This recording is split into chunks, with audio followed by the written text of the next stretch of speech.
following presentation is something to do with harassing phone calls. I'm sure from time to time we've all gotten them, for whatever reason. Or robocalls is another title for some of these calls. But what I'm going to do here, I'm going to show you ways that you can, tolerate it. And the main issue here is Merrick Bank. I'm going to use them as the example, because they seem to really like doing that. And there's no way that they can keep calling someone if you owe a bill like that. They've found ways to do it. Okay, so now I've had a sort of the end of last year, like say in November, I couldn't pay Merrick Bank. I owed them. I just couldn't pay. My situation really went down and I couldn't pay them. So the call started. And it was 3 times a day, 4 times a day. They call me on my landline. They call me on the cell phone. I wrote it all down. I kept the phone log. That's what you should do. So try to keep that in mind. You are getting these calls. If it's on a caller ID, you should be able to do it. You should be able to do it. Take it off the caller ID. You need to have the day, the time, the date, and the number they use, just to have it, a nice record of it. Because these calls, you could get money from them. Okay, so you did that. I did that. And I waited till I got, I think it was 18 calls on my cell phone, and there was 36 on the landline. So it was twice as many on the landline. So I come to 54 calls. I said, it's a good time. Let me contact this lawyer that I know. And he's dealt with Merrick Bank before. So he took the case. He said, I'm going to put the demand in for that, for them to stop. And they stopped. They stopped for, I guess, about a month and a half. They stopped. Everything stopped. He's working on the case. And all of a sudden, starting this year, now the call started again. Now it's starting 3-4 times a day. And I've been writing them down again. I contacted the lawyer, and he said he's going to reach out to them to see what happened. But I know all this stuff, takes time. So what I'm trying to do here is reach as many people as I can. The people who have Merrick Bank, any kind of an account with Merrick Bank. Because I know they got millions of accounts. And I cannot be the only one that cannot pay the minimum payment. I can't be. I just can't be. So with that in mind, this is for all you people out there. If you have Merrick Bank and you're not having any problems, good, I'm glad to hear it, because I know that more people aren't having problems that are having problems. Because anybody can be late on the payment. That's why they have the late fee, to encourage everybody to pay on time. I guess everybody should know how it works, but maybe you don't realize it, because they don't explain nothing. Okay, so you have a due date, the 15th of the month. Okay, and there's a late fee. Now it's $40, I know that. It's usually all of them is $40. Okay, so now you send a check, and they get it on the 16th. Now you're charged the late fee. But the closing date was the 20th. So even though you weren't really that late, they still got the money within the closing date. They still charged you. I think it was years ago. I'm talking about maybe 15 years ago. Well, if you got the payment in before the closing date, you weren't going to get a late fee. Once the bill went out, then the late fee was on there. So now it's not that way. So now the fact that I didn't pay, I couldn't pay. So I got a couple late fees on there already. So by them trying to contact you, the clock is running on the account. The account is still open, and you're owing them more money. So, and now back to the calls. Now they're calling me on my landline. They got their name and their phone number. So now I have an answer machine on, so it picks it up right away, so they can't keep ringing. So it picks it up, and they don't leave a message, and I pick it up. Nobody's there. And I kind of figured the reason why. They want to let you know it's them, and they want to bother you. So figuring if they can beat you down enough, maybe you can pay. You might decide to pay just to stop all that. I think that's the reason. Another reason for it is that they know that you can't say they threatened you on the phone or anything. Fighting this way, you have to call them. All the different numbers they put on there, they all go back to the main call center. So I know that because I checked. So now they know that you have to call them. So there's a less confrontation. You can't say if you're trying to sue them for treating you on the phone badly and all. You can't do that because they're going to say they never talked to you on the phone. You called them. So if they treat you disrespectfully on the phone when you called them, there's a lot of reasons why I figured this out, why they're doing that. They're supposed to put their name on the caller ID, even though a lot of companies don't do it. They put unknown and they put something on there, or a disconnected number or anything. They're doing it because they want you to call them back. Yeah, that's the reason for it. And plus, when you talk to I've called the number. You know what you do? You put *67 in, and you dial one of the numbers that's on that they're calling you on, and all of them go back to the same place. So what happens? And now we're recording again. The agents are all busy right now. Well, your call's important to us, and then they send it to one of the call takers there. They pick it up and they say, Merrick Bank, can I help you? I need your account number. They don't know nothing yet. Remember that. This is the way why they're doing it. So this agent asks you the account number, and then they look everything up, and your account is flagged. So they start telling you all the things. Now, whoever picks it up, it's going to be the same spiel. So you can't say that they were threatening you and all that. This is why they're doing that. This is why I figured it out now. Because this way you call them. And they want to make sure that you know it's them. That's why I put their name on the caller ID. It's not like you don't know who it is, so you don't answer. So I kind of figured this all out. So now the calls. Now, if this is not harassment, I don't know what is. These calls are all programmed, and they're calling hundreds of calls a day. I guess robocall is dialing from the computer and all that. That's what they call robocalls. It's like a robot, doing that. The person's not doing that. That's what it means. Yeah, so they're calling, and I have a phone log, and I can keep track. Now, yesterday, for example, I got a call 11:30, Merrick Bank. Nothing all day now, all day long. I said, well, what happened? They're getting tired, and all of a sudden, I think it was 6:30, and another call. Then 7:20 something, another call. Then 8:47. So I got 4 calls, but within the last 3 of them was in the last hour or a couple hours. To me, that's continuous calling, and that's harassment. Because to do that to somebody, because if I don't answer the phone, it doesn't matter if I answer the phone. They're not there. But I think they want to tick you off enough by doing that. Keep going after you, keep doing it, Eventually tick you off. They know everybody has a different level, the anger level, or whatever you want to call it. And you might just call them and say, what's going on?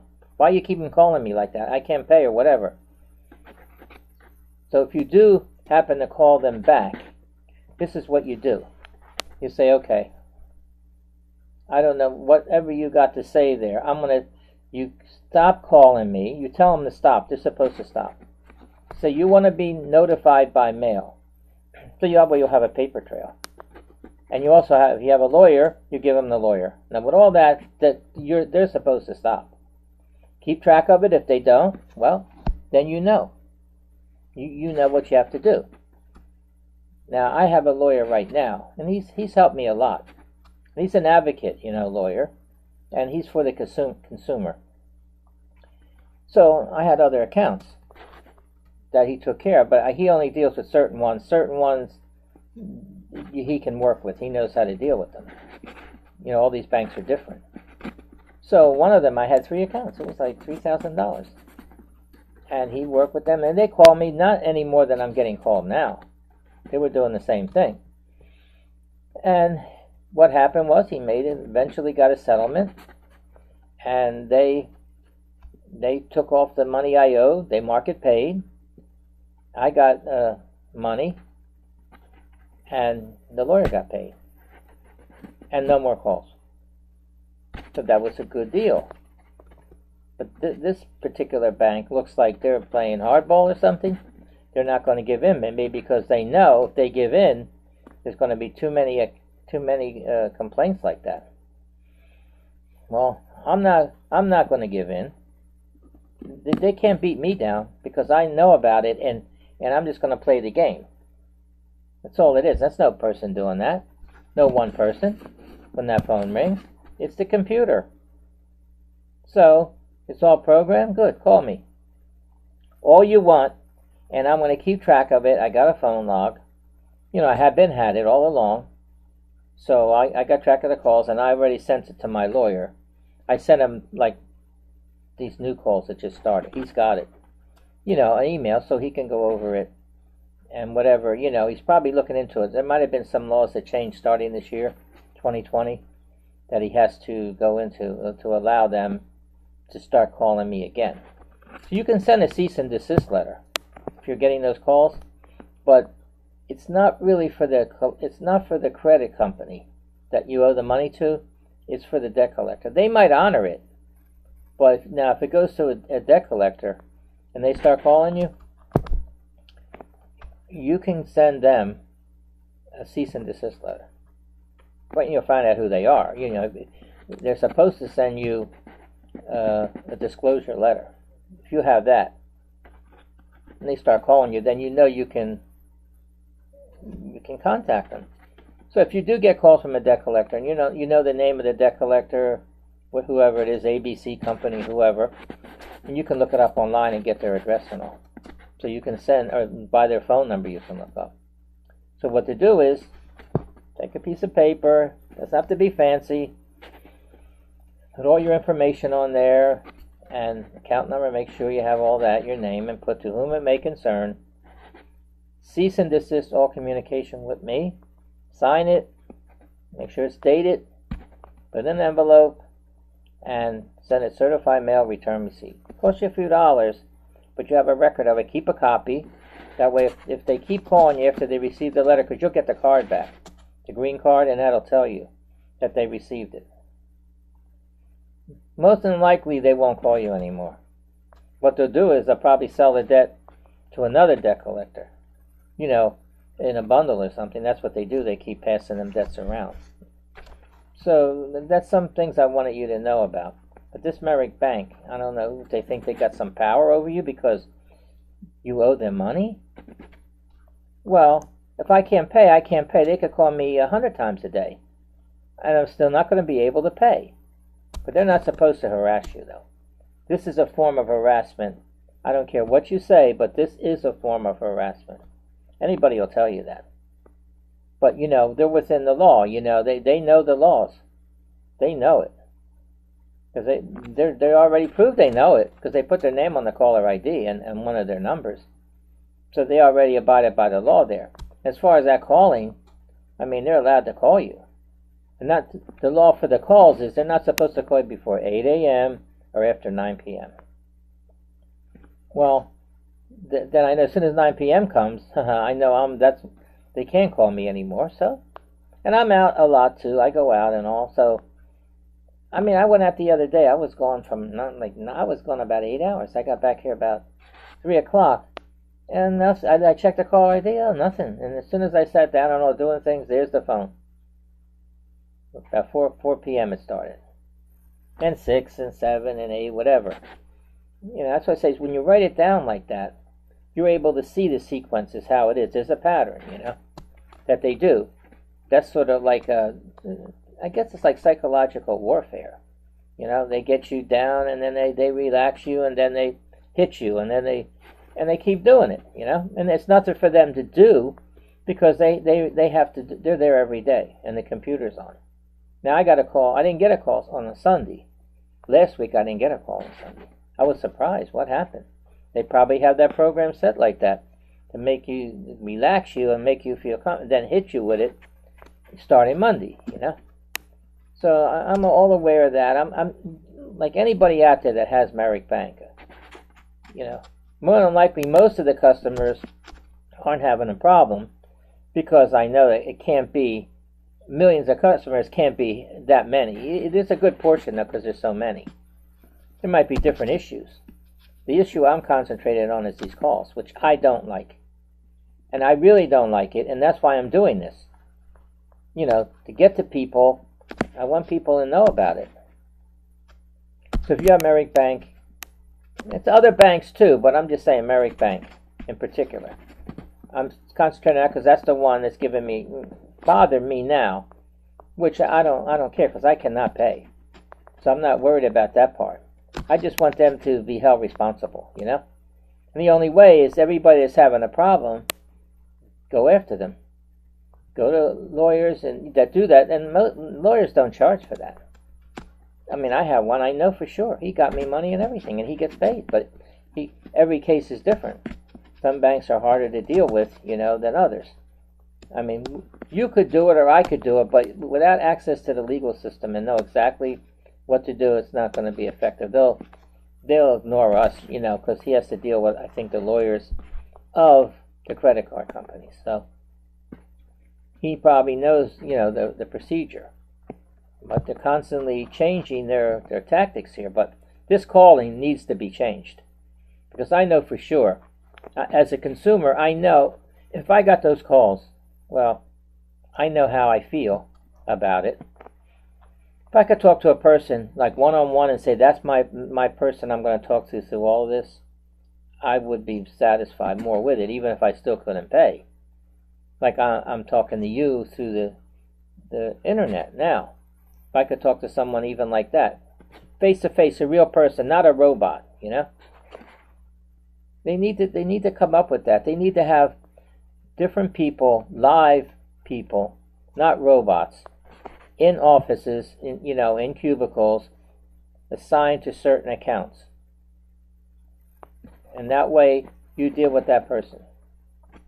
Simple way to do that is to say, well, you can't pay right now. You were a good customer, and we know we want to keep you as a customer. We want to have good relations with you. We want to work with you. So we'll suspend the account, let's say, for 3 months. There won't be no more. We'll take off the late fees. There won't be any more charges, nothing. You can't use it and all. Then after 3 months, either you contact us or we'll contact you. And we'll see what we'll do. Maybe that time you'll be straightened out and you can work on it. Now that's a good way to do it. Because they could call you for 3 months and nothing gets accomplished. Because you're going to be disgruntled. You're not going to want to make no deal. Say you did straighten out some of your finances and you could pay them. I probably won't do it. Because I won't trust them and I don't want to deal with them. So that's the issues I have with this bank. Specifically this bank. Other banks too. But for them to stop calling because I had the lawyer and then all of a sudden start up again in the new year. So something, happened. He's working on it now. If I get any kind of updates, I'll let you know. But even if they stop calling me, I'm so upset with them that I don't care if they stop calling me. I don't care if they pay me money. I'm not going to stop, bad-mouthing them. Because that's what I'm going to do. They can call me every day and 3-4 times a day. I can put this on social media every day. The same thing.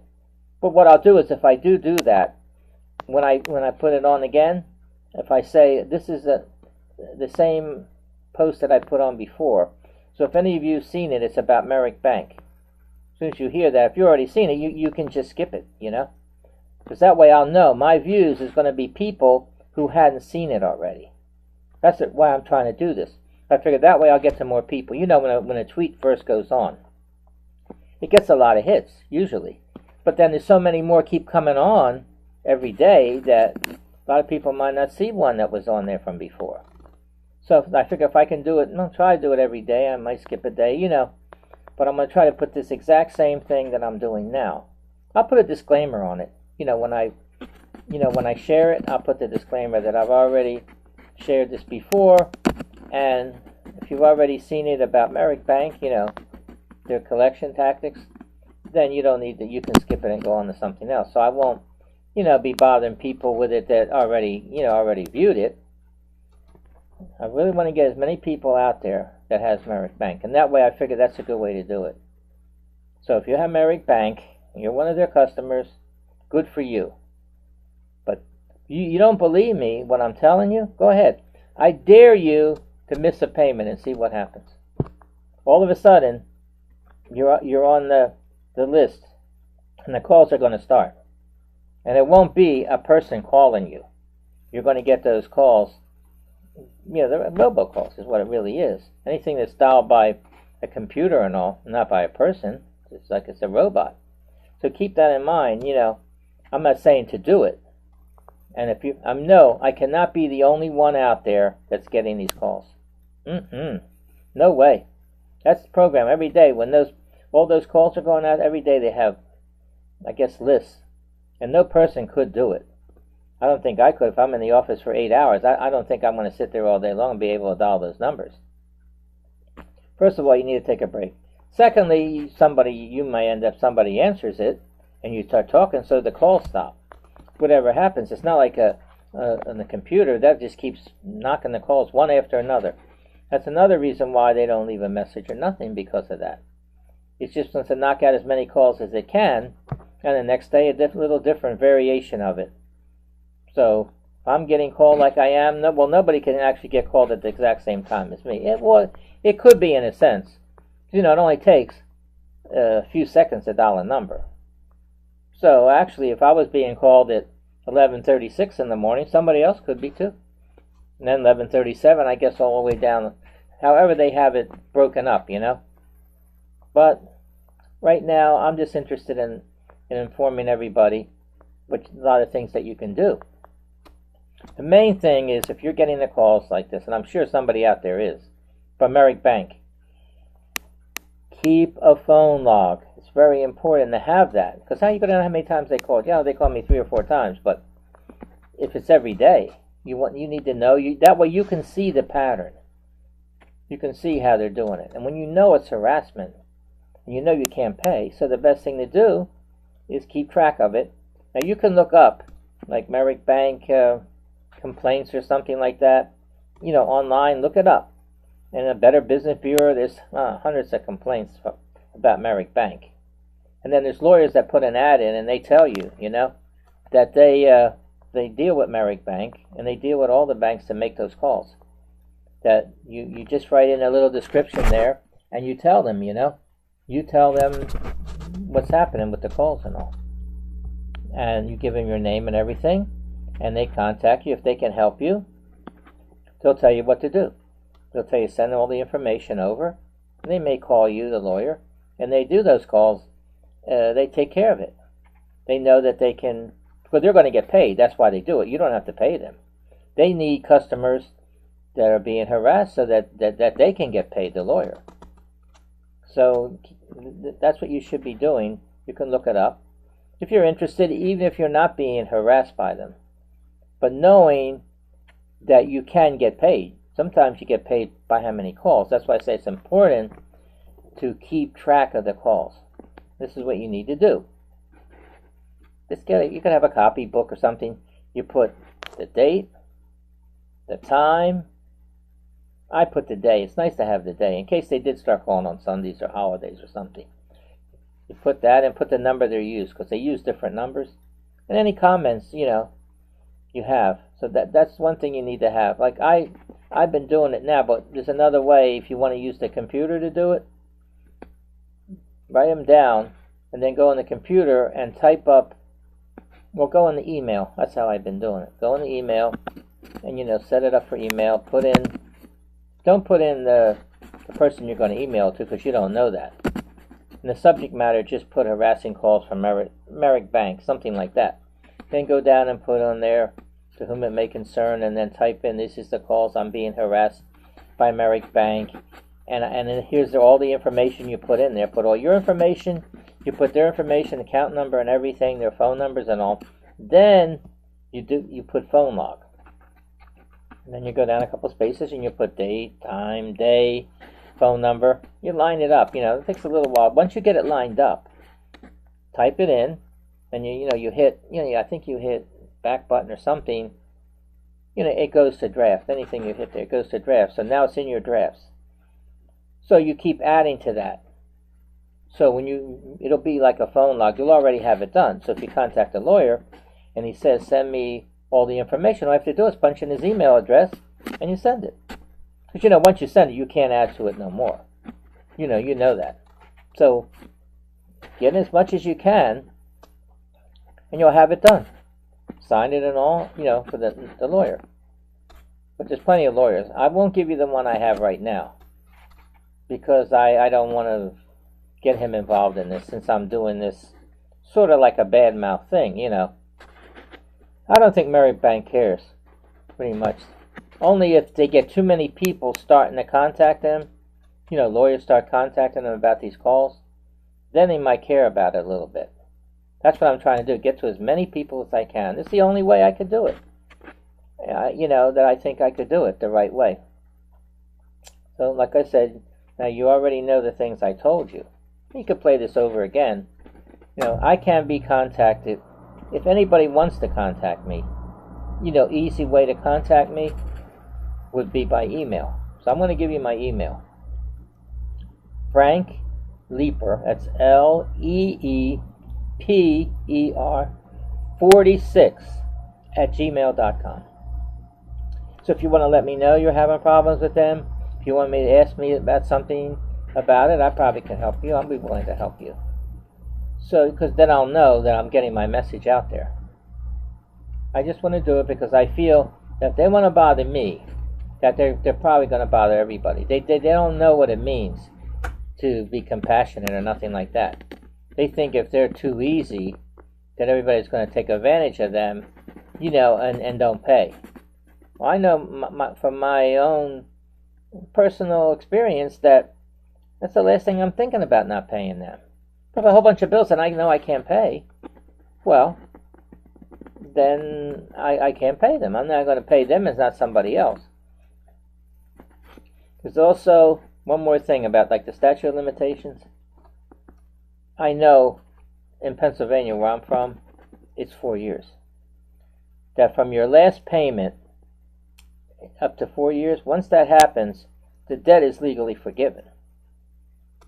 So keep that in mind, that find out what your statute of limitations in your state is.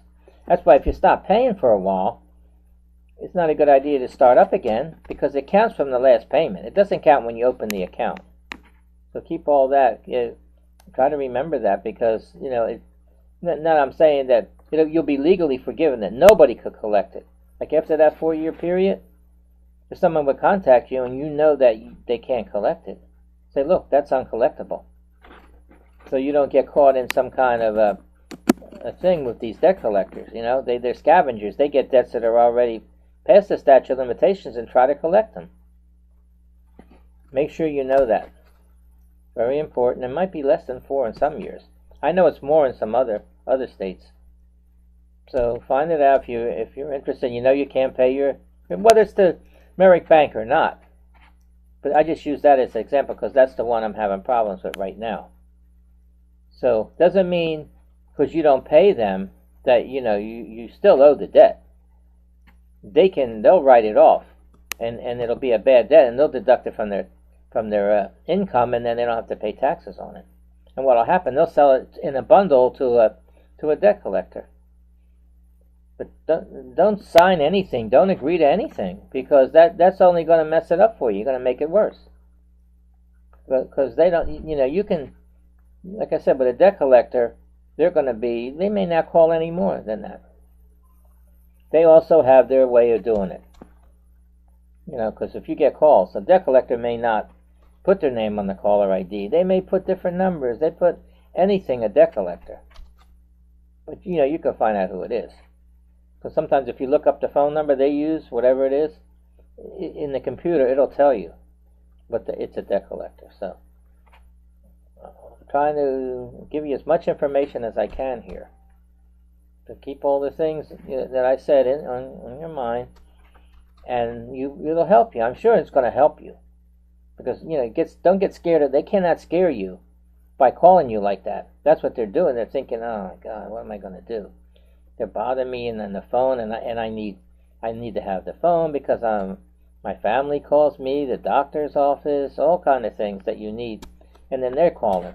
Because with this one, it's not so bad because I know they're not. If I pick it up, there's nobody there, and I know who it is. So that's why I say they're harassing, but it could be worse because if they were actually leaving messages, and somebody was there to threaten me, but they're not doing that.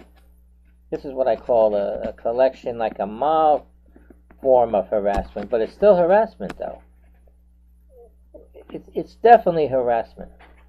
If I feel I'm being harassed because they're calling me like that, or you feel like it, it's harassment. You can contact Consumer Protection Bureau and all that. You can contact and put a complaint in also to them if you want to. But I'd rather do this than put a complaint in. Because if I figure I could get to enough people, and it helps people, good. And it puts them, it's going to make them have more and more calls. Like they're going to get calls from lawyers and things because of what I'm doing. Because when you look it up, you can look up lawyers that do that, advocate lawyers. But a lot of them will put Merrick Bank. The one I have, he has an ad for Merrick Bank. When I looked up Merrick Bank, his came up because he's dealt with them. They're probably one of the main ones. So you get the lawyer, you find one, and they're going to tell you right away. You tell them about the calls and when they make it, and on your landline and all that, and you have a phone log and all. They might say, well, they want to do it because you don't have to pay them. They're going to get paid. That's why they want to do it. And plus, they're also an advocate for the consumer. So I think I've touched on pretty much everything here. Again, I appreciate your time. And like I said, if anybody has a problem with Merrick Bank, be careful what you're doing, because if you don't want those calls, keep paying them. But if you can't for some reason, there's a lot of reasons why people don't pay a bill. What do they think? I just say, I don't want to pay them anymore. I want to keep the money. What do they think? That's it?